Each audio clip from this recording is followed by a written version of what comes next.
বড়দিনের ছুটি কাটাতে পরিবার নিয়ে শাহরুখ খান পৌঁছে গিয়েছিলেন আলিবাগের বাংলোতে। গিয়েছিলেন খান পরিবারের ঘনিষ্ঠ বন্ধু বান্ধবেরা। সেই বাংলোর দরজাতেও শাহরুখ কন্যার সঙ্গে দেখা গিয়েছিল অমিতাভ বচ্চনের নাতিকেও।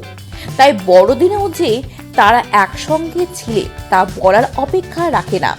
বর্ষবরণও চর্চিত যুগল একসঙ্গে সুসময়ে ভাগ করে নিলেন।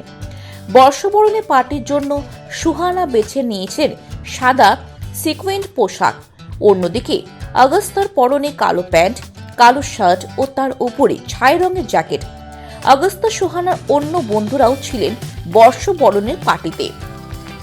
সেই মুহূর্তের ছবি নিজেই সমাজ মাধ্যমে ভাগ করেছেন আগস্তা। এই ছবি দেখে বলিউডের অনেকেই নিশ্চিত সম্পর্কে রয়েছেন তারকা সন্তান জুটি। এখন তবে কি শুধু আনুষ্ঠানিকভাবে ঘোষণা করার অপেক্ষা মাত্র?